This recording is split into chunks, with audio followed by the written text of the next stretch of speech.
शान्ताकारं भुजगशयनं पद्मनाभं सुरेशं विश्वधारं गगनसदृशं मेघवर्णं शुभांगं लक्ष्मीकान्तं कमलनयनं योगिभिध्यानगम्यम् वन्दे विष्णुं भवभयहरं सर्वलोकैकनाथम। राधे राधे मेरे प्यारे भाइयों बहनों माताओं व बंधुओं, संस्कार की बातें चैनल में आपका स्वागत है। बंधुओं, आज मैं अपनी वीडियो में आपको सुनाने जा रही हूँ इंदिरा एकादशी व्रत कथा। इंदिरा एकादशी व्रत की पूजा विधि क्या है और इंदिरा एकादशी व्रत करने का महत्व क्या है?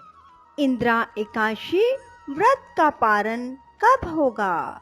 बंधुओं, जो कोई भी इंदिरा एकादशी व्रत को करते हैं उनके पितृ उन्हें आशीर्वाद प्रदान करते हैं, क्योंकि पितृपक्ष में आने के कारण इंदिरा एकादशी का व्रत अपने पितरों को अर्पित किया जाता है, क्योंकि पितरों को अर्पित करने से पितृ मुक्त हो जाते हैं और मुक्त होने से पितृ अपने बच्चों को आशीर्वाद देकर जाते हैं और मनुष्य के काम बनते चले जाते हैं।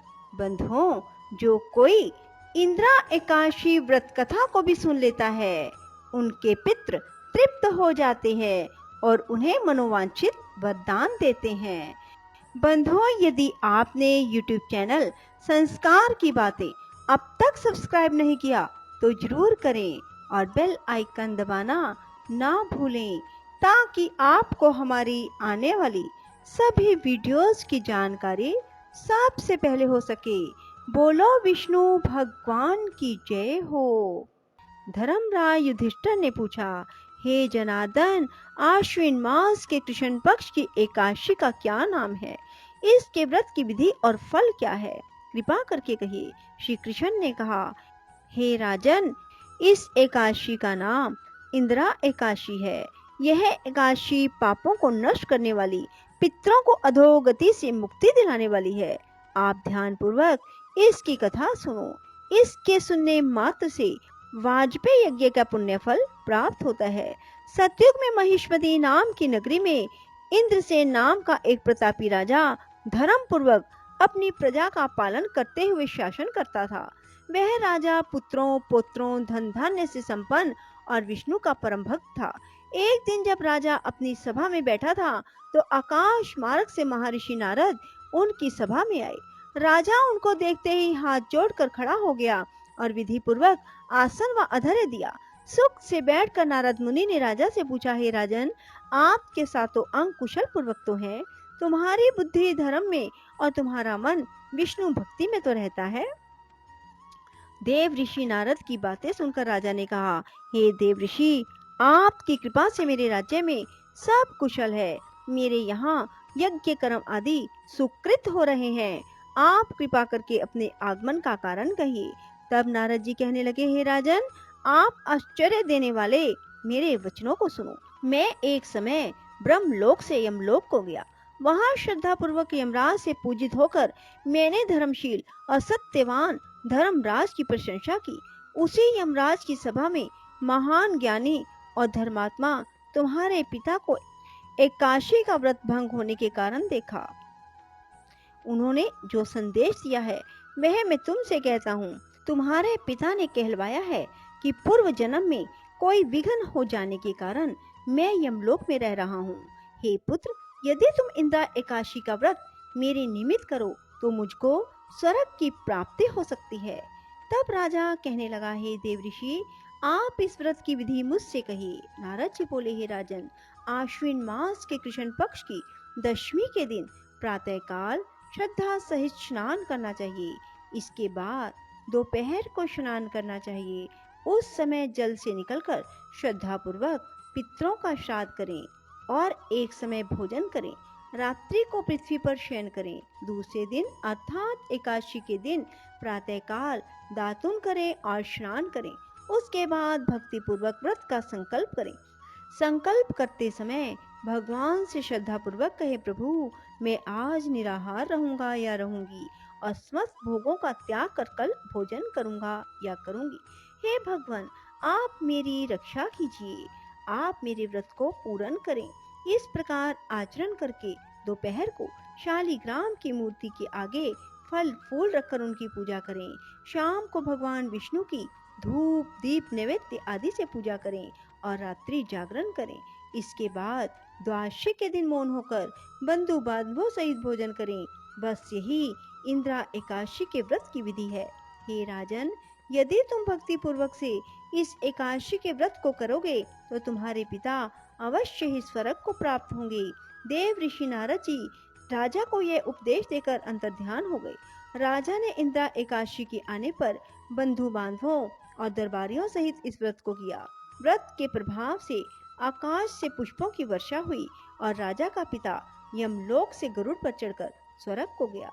राजा इंद्रसेन भी एकादशी के व्रत के प्रभाव से इस लोक में समस्त सुख भोगकर अंत में स्वर्ग लोक को प्राप्त हुए।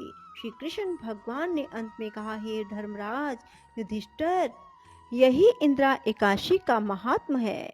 इस कथा के पढ़ने व सुनने से समस्त पाप नष्ट हो जाते हैं और अंत में मनुष्य को स्वर्ग लोक की प्राप्ति होती है। बंधुओं, वैसे तो साल में आने वाली सभी एकादशियों का महत्व बहुत अधिक है, परंतु पितृपक्ष में आने वाली इंदिरा एकादशी का महत्व कुछ और ही है।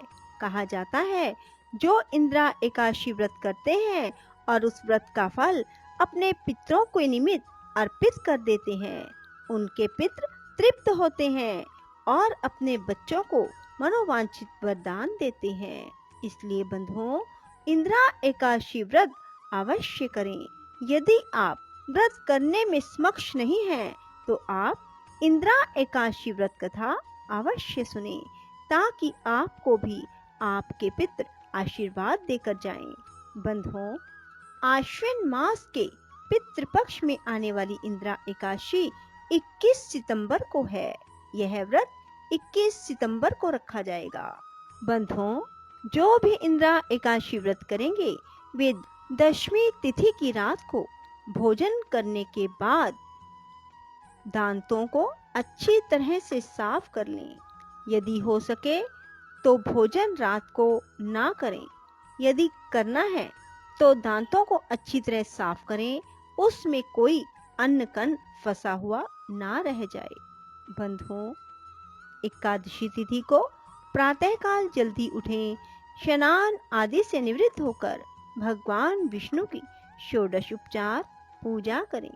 भगवान को फूल फल अर्पित करें। भगवान को तुलसी दल का भोग अवश्य लगाएं।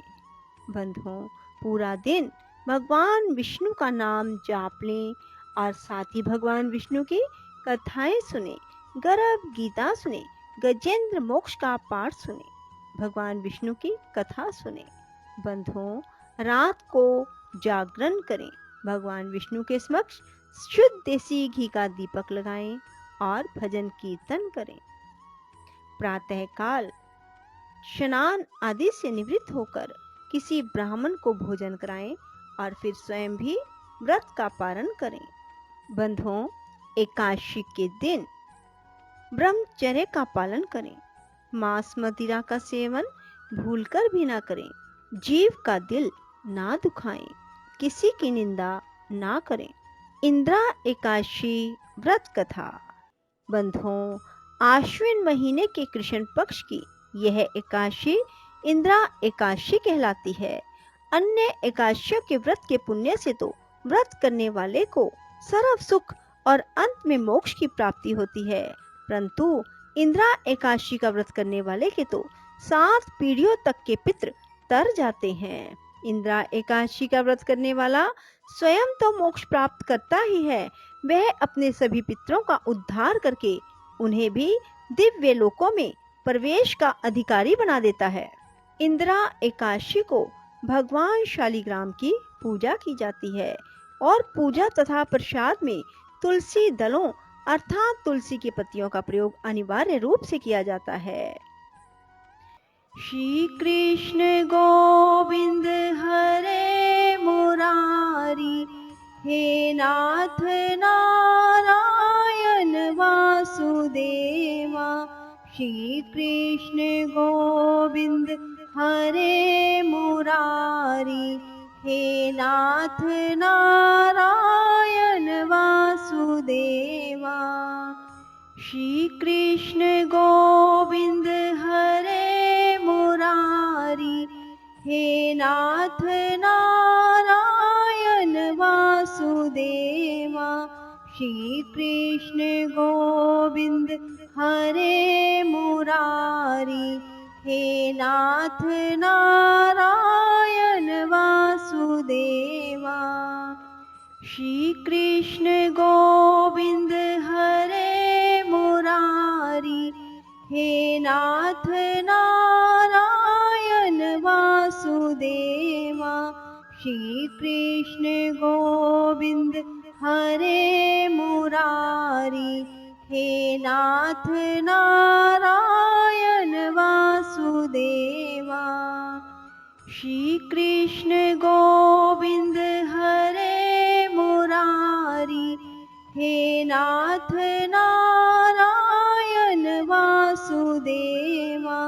श्री कृष्ण गोविंद हरे मुरारी, हे नाथ नारायण वासुदेवा।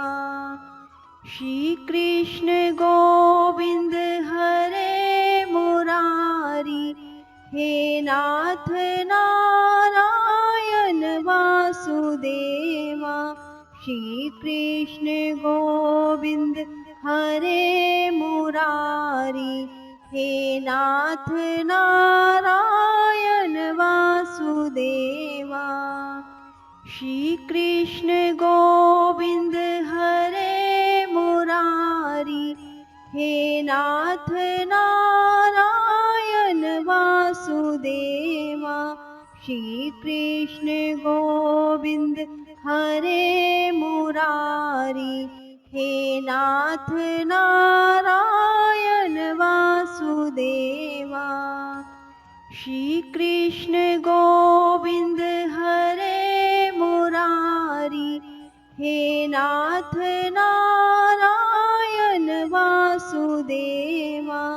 श्री कृष्ण गोविंद हरे मुरारी, हे नाथ नारायण वासुदेवा। राधे राधे, जय श्री कृष्णा। बंधुओं, यदि आपको हमारी वीडियो पसंद आए तो इसे लाइक करने के साथ साथ शेयर अवश्य करें और कमेंट बॉक्स में राधे राधे लिखें ताकि आपको कथा सुनने का पूर्ण फल प्राप्त हो। धन्यवाद।